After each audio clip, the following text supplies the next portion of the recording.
नमस्कार, आप देख रहे हैं हसनैन जाफरी के साथ एक खास मुलाकात में।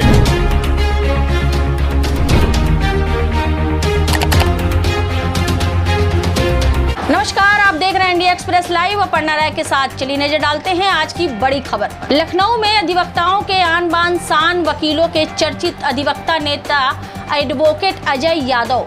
एडवोकेट अजय यादव ने कहा कि हमारे जो भी अधिवक्ता साथी हैं, हम सबके लिए दिन रात सुख दुख में हमेशा उनके साथ खड़े रहते हैं। इसीलिए अपने अधिवक्ता साथियों से बहुत उम्मीदें हैं। मुझे विश्वास है कि इस बार एसोसिएशन का चुनाव अगर मैं जीतता हूं तो सर्वप्रथम युवा अधिवक्ता के लिए 10,000 रुपए प्रति माह के लिए शासन से मांग करूंगा। आप देख रहे हैं हसनैन जाफरी के साथ एक खास मुलाकात में। हमारे साथ मौजूद हैं जो कि लखनऊ ही नहीं पूरे उत्तर प्रदेश के अधिवक्ताओं के दिलों में जो है बसने वाले हमारे बीच में इस वक्त मौजूद हैं, जो अधिवक्ताओं की जान, अधिवक्ताओं की शान कहे जाने वाले एडवोकेट अजय यादव जी हैं, जो इस वक्त लखनऊ बार आपके जो है कनिष्ठ उपाध्यक्ष का चुनाव इस वक्त जो लड़ रहे हैं। हम इनसे जानेंगे कि आप जो है चुनाव लड़ रहे हैं और वकीलों को समझाना बड़ी दिक्कत हो जाती है और लगातार आप वकीलों के लिए जो है उनके मुसीबत के लिए, उनके वक्त पे आप उनके परेशानी में हर वक्त खड़े रहते हैं, तो वकीलों को आप क्या संदेश देना चाहेंगे आप? देखिए, जिस तरीके से मैं देख रहा हूँ कि वकीलों के लिए मैं पिछले 1.5 साल से मदद कर रहा हूँ, मेहनत कर रहा हूँ, चाहे दिन देखा हो न रात देखा हो, मैंने सदैव उनके जो है हर दुख मुसीबत परेशानी में मैं खड़ा रहा हूँ। अगर अधिवक्ताओं ने मुझे प्यार दिया, सम्मान दिया और मुझे कनिष्ठ उपाध्यक्ष पे लखनऊ के पद पर सुशोभित किया, तो मैं ये वादा दिलाता हूँ, ये विश्वास दिलाता हूँ कि मेरे जब तक मैं पद पे रहूंगा, ये पद के आगे भी रहूंगा, तो मेरे द्वारा किसी भी अधिवक्ता के आंख में आंसू नहीं आएगा। अगर उसमें अधिवक्ता के आंख में आंसू आता है तो अजय यादव उसको पूछने का काम करेगा, चाहे वो दिन हो चाहे रात हो। अजय यादव अधिवक्ताओं पे समर्पित है और सदैव समर्पित रहेगा। नहीं, जैसे कि जिस तरीके से कहा जाता है एडवोकेट अजय यादव जी के बारे में, अजय यादव जी दिल के बहुत अच्छे हैं, बहुत सारे अधिवक्ताओं के लिए जो है चाहे रात हो चाहे दिन हो, सबके लिए मुसीबत में खड़े रहते हैं। लेकिन कुछ ऐसे भी लोग हैं जो एडवोकेट अजय यादव को जो है दबंग के हिसाब से देखा जाता है और उनके आपके नाम को जो है हाईलाइट किया जाता है, आपको दबंग बताया जाता है। देखिए, आपने बहुत अच्छी बात कही कि कुछ लोग दबंग के रूप में अगर हमको देखते हैं, तो ये एक कटु सत्य है कि अगर आप कभी भी किसी गरीब मजलूम की आवाज को अगर उठाएंगे, लड़ेंगे, तो आप बेशकली उसकी बात को अगर आप लड़ाई लड़ रहे हैं तो आप दबंग के रूप में पहचाने जाएंगे। नहीं, जिस तरीके से एक भारतीय जनता पार्टी की इस वक्त उत्तर प्रदेश में सरकार है, केंद्र में सरकार है और आपके नाम के सामने अजय यादव लिखा हुआ है, तो ये आप कहीं ना कहीं समस्या हो रही है कि नहीं हो रही है कि आपके साथ जो है हर समाज, हर वर्ग के लोग जुड़े हुए हैं? देखिए, हमारे नाम के आगे यादव जरूर लिखा है, तो अगर इसको हमको समाजवादी पार्टी से जोड़ के लेगा, तो देखिए एक जाति वर्ग का विशेष जो होता है, आदमी उसको उस पार्टी से जोड़ देता है। मगर हमारे कचहरी में ऐसी कोई जात बिरादरी की बात नहीं है। अधिवक्ता की पहचान केवल एक सफेद शर्ट काले पैंट के रूप में होती है।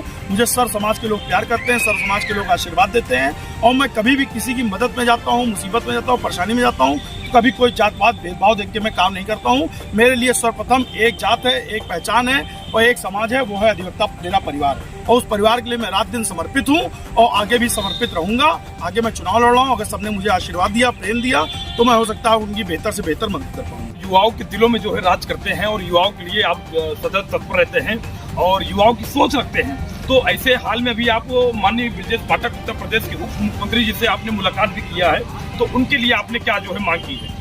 देखिए, जैसा कि हमारे युवाओं अधिवक्ताओं की बात करी जाए तो पिछले उत्तर प्रदेश शासनकाल में ब्रजेश पाठक, जो कि विधि न्याय मंत्री थे वकीलों के, हम लोग के, हाँ, तो उसमें हमारी पाठक जी से एक दिन मुलाकात भी हुई थी, बात भी हुई थी हम लोग की। हमारे यहाँ जो बार का नेतृत्व है, हम सभी लोगों ने बात की थी, तो पाठक जी ने घोषणा भी की थी कि जो नया वकील आता है उम्र का युवा, उसके लिए हम 5 साल जो नया प्रैक्टिस करता है उसको हम मासिकली 10,000 रुपये महीना देने का कार्य करेंगे।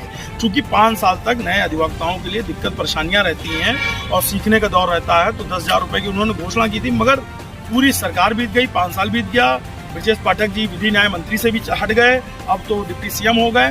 तो मैं एक बार पुनः सरकार से गुजारिश करना चाहूँगा कि हमारे युवाओं को देखते हुए कम से कम उनकी जो नए अधिवक्ता हैं उनको 10,000 रुपये महीने की मदद की जाए। देखिए, आप लखनऊ कनिष्ठ उपाध्यक्ष का चुनाव लड़ रहे हैं, अपने वकील साथियों से, अपने अधिवक्ता साथियों से क्या कहना चाहेंगे आप? मेरा उन सब अधिवक्ता भाइयों से विनम्र प्रार्थना है, निवेदन है, विनती है कि हमारे यहाँ जो आगामी लखनऊ बार एसोसिएशन का चुनाव 22 जुलाई को तय किया गया है, उसके लिए अड्डर कमेटी ने 15 मई तक यूपी दर्ज कराने की तिथि घोषित की थी, परंतु इधर 4 दिन की छुट्टियां हैं, जिसके लिए उन्होंने 21 तारीख तक उसको बढ़ा दिया है और 30 तारीख तक चंदे की डिक्लेयर कर दिया है। तो मेरा सभी अधिवक्ता भाइयों से निवेदन है, प्रार्थना है कि आप अपनी सूपी 21 तारीख तक दर्ज करा लें, ताकि आप अपने मैं चूंकि जो चुनाव लड़ रहा हूँ, आगे आपकी जब 22 जुलाई को मतदान हो तो अपने बेटे को, अपने भाई को ज़्यादा से ज़्यादा मत देकर विजयी बनाएं। मेरी आपसे ये प्रार्थना है, विनती है, गुजारिश है। आप सबको मेरा स्वागत है कि आप वो मेहनत कर रहे हैं लगातार, जो है सभी की जो है दुख और सुख में जो है जा रहे हैं। अगर आप लखनऊ कनिष्ठ उपाध्यक्ष के चुनाव जीत जाते हैं तो सर्वप्रथम आपका काम क्या होगा?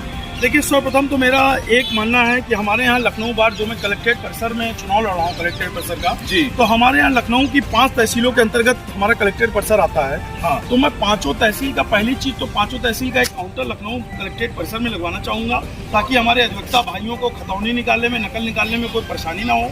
और दूसरी, हमारे अधिवक्ता परिवार चूंकि सरकारी सर्विस नहीं होती है, ना कोई जो है नौकरी होती है, ना कोई सरकार से अनुदान होता है, तो मैं ये चाहता हूँ कि कम से कम हमारे अधिवक्ता भाइयों को एक सरकार के द्वारा एक जीवन बीमा उनको प्रोवाइड किया जाए, ताकि हम लोग गरीब और न्याय की लड़ाई लड़ने के लिए हमेशा अग्रसर अग्रिम पंक्ति में रहते हैं, तो उनकी मदद हो सके और भविष्य में अगर अनहोनी होती है तो उनके परिवार को उसकी मदद मिले। जाफरी के साथ इंडिया एक्सप्रेस लाइव हमारे साथ मौजूद थे एक खास मुलाकात में एडवोकेट अजय यादव, जो लखनऊ कनिष्ठ उपाध्यक्ष के चुनाव लड़ रहे हैं। आप बने रहिए, मैं फिर से आऊंगा किसी न किसी दूसरे शख्सियत के साथ। धन्यवाद।